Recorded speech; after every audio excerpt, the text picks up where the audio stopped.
Wallahi, I've read it many times. It always brings tears to my eyes when I remember my beloved Prophet sallallahu alaihi wasallam. This place which he had gone to was At-Ta'if. It's a common place known in Saudi Arabia today.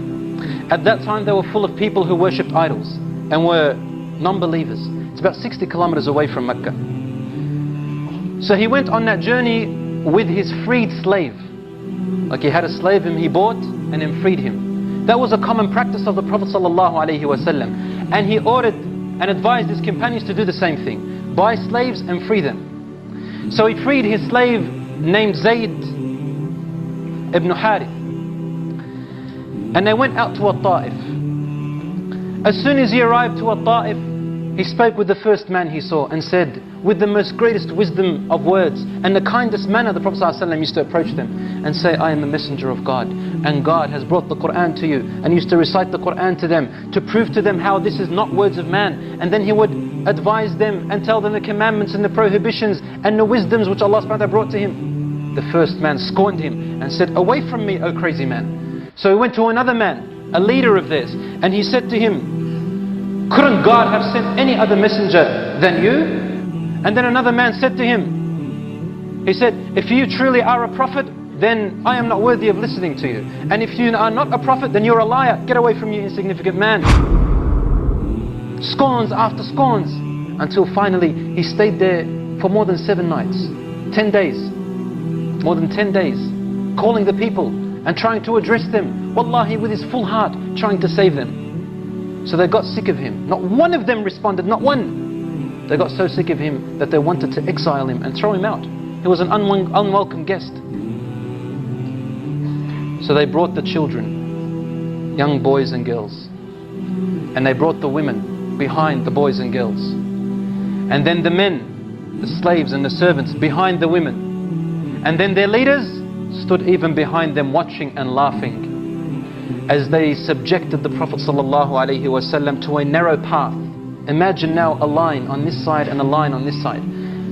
Boys and girls, women at the back, servants and peasants on the other side, and they're all throwing rocks at you, spitting at you, throwing dirty material, filthy, impure things at your face, at your legs, and swearing at you in a land which is so strange to you, and you don't know anyone there, and you've come to them with a true message. All you're doing is just inviting and saying pure words of kindness, and you haven't harmed anyone, and this is the way you've been treated. The Prophet ﷺ was Zayd, walking between these two lines.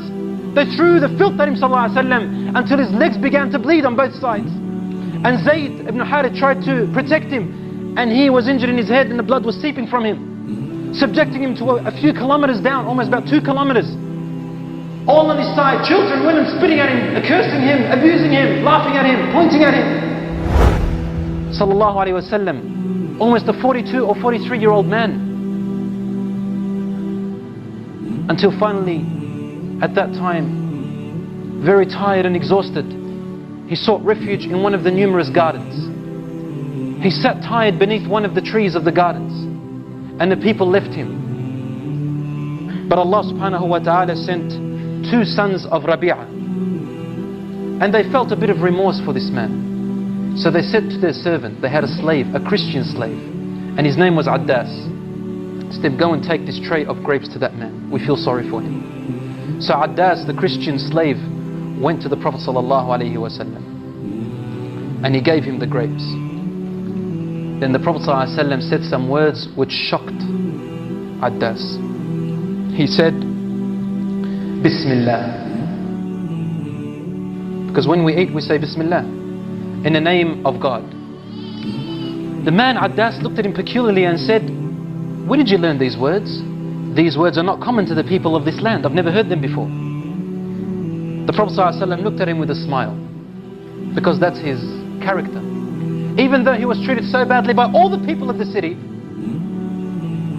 Listen to this carefully, brothers and sisters. I have a very important message here. He never ever generalized. Every single individual was a potential Muslim and a potential good person. He looked at Addas and smiled. And he asked him, "Oh person, where are you from?" And Addas said to him, "I am from a place called Nineveh." The Prophet ﷺ said, "Nineveh, the place where Yunus ibn Matta is from?" Jonah. Addas looked at him and said, "How do you know Yunus, Jonah? Tell me about Jonah."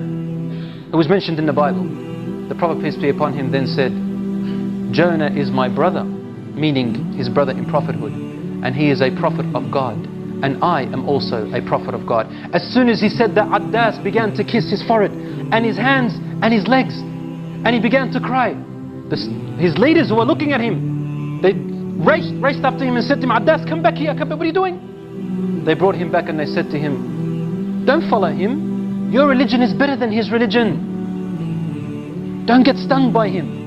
And Addas looked at them with crying face, and he said to them, "Wallahi, by God," because that's what they used to say, "no man knows what this man knows about Jonah except for another prophet." حي الشباب العاملين خير الكتائب أجمعين من شيدوا صرح الرشاد ليرفعوا لله دين. حي الشباب العاملين خير الكتائب أجمعين من